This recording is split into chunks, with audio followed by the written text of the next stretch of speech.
न्यूज़फेयर के सभी दर्शकों को नमस्कार। मैं हूं आपका दोस्त मुकेश माही। मेरे पीछे अभी काफ़ी बड़ी तादाद में लड़कियां देख रहे हैं, लड़कियां खड़ी हैं। दरअसल ये महिला ITI हादसे में जो है उसकी ये लड़कियां हैं और लड़कियों ने बड़े गंभीर आरोप लगाए, प्रिंसिपल पर आरोप लगाए कि हमें कुछ गाली गलौज किया जा रहा है, हमारे कैरेक्टर पर सवाल उठाए जा रहे हैं। और एक PN का भी एक मामला आया कि PN भी लड़कियों को गलत तरीके से टच करता है। उसके बारे में भी ये सभी पूरा ITI में हंगामा हुआ। अब SDM साहब से मिलने आए हैं। चलिए डिटेल से जानेंगे किस प्रकार का क्या मामला है। आप इसी प्रकार जुड़े रहें। लेकिन ये बात जरूर कहूँगा कि शिक्षा के मंदिर में इस प्रकार की घटनाएं होना कहीं ना कहीं बहुत खतरे का एक इशारा है। चलिए डिटेल से जानेंगे, इसी प्रकार जुड़े रहें। सर प्रिंसिपल गाली गलौच देती है, उल्टा बोलती है, सर क्लास में आके इंसल्ट करती है। किस प्रकार का है? कौन सी कॉलेज में वहाँ पे? सर ITI आसी वुमेन ITI सर प्रिंसिपल ही करती है। सर हमारा स्टाफ बहुत अच्छा है सर। और किस तरह के लेडी स्टाफ है सर, बहुत अच्छा क्या है। टॉर्चर आपको करते हैं मैडम? सर टॉर्चर ये करती है, PN को भेजती है सर हमारे घर पे। और प्रिंसिपल खुद PN सर खुद बात करवाता है प्रिंसिपल से अपने फोन से। वजह क्या रही? क्यों PN क्यों आया आपके पास? सर कि हमने ये मुद्दा उठाया सर। किस चीज का मुद्दा ये सर गाली गलौज कर रही है, बच्चों के करैक्टर पर उंगली उठाती है। सभी लड़कियों के करैक्टर पर उंगली उठाई थी। करैक्टर के बारे में तो कोई भी नहीं सुनना चाहेगा, क्योंकि हम माताएं बहनें हैं। देखो वो भी एक लेडीज है, हम भी लेडीज हैं। अगर हमारे बारे में कहा जाता है तो हम तो उठेंगे। हम नहीं सह सकते करैक्टर के बारे में। वो बकायदा ये कहा जाता है तुम्हारे सभी डॉक्यूमेंट्स पे ये लिख दूंगी रेड पेन से कि तुम करैक्टर लेस हो। 1 सेकंड में सर, 1 सेकंड लगेगी मेरे कहीं को। भी नौकरी जॉब पढ़ने के लायक नहीं रहोगे, ये कौन सा मतलब हुआ सर? हमने फिर इस बात का मुद्दा उठाया कि हमें इसका इंसाफ चाहिए। तो मैडम 15 दिन से हमारे सामने नहीं आने लग रही। ये मुद्दा आज इतना बढ़ गया सर। आज इतने देने भाई भी आया है, इतनी मीडिया आई सर, प्रिंसिपल बाहर क्यों नहीं हमने आई? मीडिया बुला ली, पुलिस बुला ली, पर साथ कोई नहीं दे रहा। अब हम यहाँ तक पहुंचे हैं, अब यहाँ देखते हैं क्या होगा। मैडम ने कहा कि एक ITI हांसी स्टाफ के नाम से एक ID बनाई गई इंस्टाग्राम सर, वो रील वगैरह डाली, वो किसने बनाई? सर वो हमें नहीं पता। एक मिनट पहले तो मैं ये कहना चाहूंगी, जब बच्चों के पास फोन नहीं थे तो मैडम ने ये कहा था कि तुम सारी स्टडी फोन पे होती है, फोन लेके आओ। बच्चे फोन लेके आए, पहले ही बता दिया जाता लेके आओ तो उस पे ID मत चलाओ और WhatsApp भी मत चलाओ। आज तो ये बात हुई है कि इंस्टा पे वीडियो बना रहे हैं, और कल आज सुबह हमें ये बात कही गई है कि WhatsApp पे स्टेटस भी लगाते हैं। जब हमारा पर्सनल फोन है, WhatsApp हम चला रहे हैं, तो स्टेटस भी लगाएंगे सर। मैडम ने फोन अभी किया है, अभी बच्चों पे कहा है। मिट्टी बन गई, इतनी मिट्टी बन गई। ये मेरे घर जैसे बच्चे हैं भाई, वो अपनी वो बेटियों का जो हम बेटी है, हमारा दर्द को नहीं समझ सकती, क्योंकि उसका बेटी को नहीं। सर ये बोलती है अगर मेरे लड़की होती तो मैं गुट्ठा दे देती गेटी में। टांग पे टांग धर के पड़ देंगी हमारे सामने। बोले जी मेरा आग लग जाए। मोनिका जी, पोस्ट बताइए मैडम। ITI वुमेन हांसी से मैं GA इंचार्ज हूँ।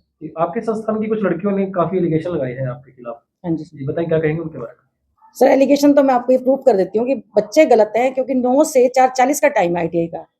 उस दौरान बच्चे वीडियोस बना रहे हैं अपनी, और ITI में बना रहे हैं सर, और इंस्टा पे चढ़ा रहे हैं। और ITI स्टाफ के नाम पे ID है बनाई हुई, जो कि हमारी ठीक नहीं है हमारे लिए। बच्चे तो आया था कुछ भी नहीं सर, नहीं। ये मैं आपको ये लीजिएगा सर, ये प्रूफ है, ये प्रूफ है सर। तो आपको तो पता लगा कि उसका पे ID बना रखी है, तो आपको सर मैं आपको किसने बताया कि मैडम ITI स्टाफ के नाम से ID बनाई? सर मैं ना बच्चों के जब क्लासेस में जाती हूँ ना, एक्टिविटीज अच्छी नहीं दिखी मुझे। क्या दिखा मैडम? सर फोन यूज कर रही हैं सारी, और वीडियोस मैंने 1-2 बार बनाते हुए देखा उनको। मैंने सोचा अभी इनको टोकती हूँ, जब टोका तो फिर उन्होंने अभी आप एलिगेशन जो आप बता रहे हो वो इसी वजह से लगा। क्लास में टीचर नहीं होते? जब मैं राउंड पे गई थी उस टाइम टीचर नहीं था, जब ये वीडियो बना रहे थे। टीचर चाय पी रहे थे सर।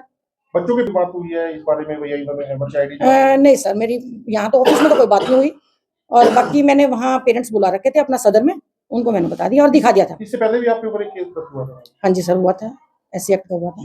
तो उसका क्या रिजल्ट आया मैडम? उसका रिजल्ट सर मैं बिल्कुल ठीक मिली हूँ। ये उसका रिजल्ट है, ये मैंने अपने डिपार्टमेंट को भी भेज दिया। क्या है मैडम रिजल्ट में? क्या सर ये खत्म हो गया केस, क्योंकि इसमें मैं जो कंप्लेनेंट ने मेरे ऊपर इल्जाम लगाए गए थे वो सारे बेबुनियादी बातें थी। कोई भी चीज पकड़ में नहीं ऐसी आई जो मैंने कहा हो, क्योंकि मैं शब्द ऐसा मैम प्रिंसिपल मैम की तरफ से मेरा घर उजड़ गया, मुझे दिक्कत हो सर, ये वही तो है। अब भी आई हुई है सर, वो अब आई हुई है तो वो गलत है ना। अब तो आना नहीं चाहिए ना इस केस में, तो उसको नहीं आना चाहिए। वो इसलिए किस लिए आ गई ये तो आप लोग पूछोगे या प्रशासन पूछेगा। कब क्लोज हुआ ये केस? ये सर 22/7/2023 को खत्म हुआ है। इसमें 2 सर इंक्वायरीज, एक पहले तो सतीश कुमार जी ने इंक्वायरी की है, DSP थे। उसके बाद अपना प्रदीप यादव जी DSP थे, उनकी इंक्वायरीज में मैं निकली। देखिए, कहा गया कि यहाँ पे काम करने वाले PN है जो काफी लड़कियों को बुरी तरह से टच करते हैं। हाँ जी, बैड मैनर्स में करते हैं। हाँ जी, उसके बारे में क्या कहें? सर बिल्कुल यहाँ पर कोई भी ऐसा कार्य नहीं होता। वो सिर्फ गेट पे बैठा हुआ है, उसके पास जो है रजिस्टर, एंट्री रजिस्टर है। बच्चा कोई जाएगा तो और आएगा तो इसलिए उस पर इल्जाम लगा हुआ है और लगेगा सर। ये स्टाफ बैठा सर, स्टाफ से पूछिए, जेंट स्टाफ मेरा साथ बैठा हुआ, इनसे बात कर लीजिएगा। जी, तो क्या मैडम संस्थान में मोबाइल अलाउड है मैडम? सर मोबाइल अलाउड नहीं है, लेकिन जब से कोविड टाइम में अपना क्लासेस लगी थी ना, घर में थे बच्चे, तब अलाउड किया था, मतलब सरकार ने कर दिया था, अभी बच्चे ऑनलाइन अपनी क्लासेस को अटेंड कर। हाँ जी, हाँ जी। तो अभी आप क्या कार्रवाई करना चाह रहे हैं? सर कार्रवाई तो ये है कि जब मैंने कुछ बोला ही नहीं हुआ और आपको मैं प्रूव कर रही हूँ, सारे आईडीज दे रही हूँ। बच्चों की पेरेंट्स वगैरह सारे बच्चे भी बाहर इकट्ठा है। हाँ जी, हाँ जी। तो अब क्या उनसे कोई बातचीत करेंगे आप? आपका स्टाफ बातचीत कर रहा है? सर स्टाफ कर रहा है। इंस्टा आईडी जो बनाई उनके पेरेंट्स को आप बताएंगे? सर मैं नहीं बताऊंगी ना, स्टाफ को जो क्लास टीचर्स हैं उनको पता है सारा कुछ, वो क्लास टीचर्स बताएंगे उन अपने पेरेंट्स को। पेरेंट्स मीटिंग में वही बात करेंगे और वो मेरे पास प्रस्तुत करेंगे, जो भी कुछ करेंगे उसके ऊपर फिर हम लोग काम करेंगे। और बाकी मैं अपनी ITI का बदनाम होता हुआ देख नहीं पा रही हूँ, बस ये गलत सिस्टम है। क्या पूरे संस्थान की लड़कियां ही ये कंप्लेन कर रही हैं या कुछ लड़कियां हैं? नहीं सर, बहुत थोड़ी सी लड़कियां हैं, 25-28 के बीच में है लड़कियां। टोटल कितनी लड़कियां हैं? 108 है सर। उसमें से कितनी लड़कियां अभी कंप्लेन कर रही हैं? सर मुझे तो नहीं, अब आप बाहर जाएंगे आपको पता चलेगा, गिन लीजिएगा, मेरा आइडिया बता सकती हूँ मैं। 25 से 28 या 30 होंगी बस मैक्सिमम, दिखने में लग रहा है मुझे ऐसा। मैक्सिमम फीस क्या है? मुझे लग रहा है सर, हो सकता है 15 ही हो, क्योंकि पेरेंट्स भी खड़े हैं ना, लेडीज भी खड़ी हैं, तो मुझे नहीं पता कौन है। ITI से है, इसी से इनकी कुछ समस्याएं हैं प्रिंसिपल को लेकर, जो कि मैं मैंने इनका ज्ञापन ले लिया है और जो भी इनकी मुख्य समस्या है मैं SDM साहब और DC साहब को मैं अवगत करवा दूंगा और जो भी मुख्य इनकी मांगे वो जल्द से जल्द सोल्व करवा देंगे। सर क्या मांग की गई है? आपको कुछ बताया है कि कुछ प्रिंसिपल जो इनके हैं महोदय, उनके बारे में उन्होंने कुछ बताया है, वो जैसे है मैं एक बार इसके बारे में स्टडी कर लेता हूँ तब मैं आपको कुछ बता पाऊँगा। सर जो चपरासी है वहाँ पे उनके ऊपर भी ये आरोप है कि वो देखिए अभी मेरे संज्ञान में नहीं है, जैसे मैं इसके बारे में कुछ मेरे संज्ञान में आएगा मैं आपको तुरंत बताऊँगा। ठीक है, थैंक यू।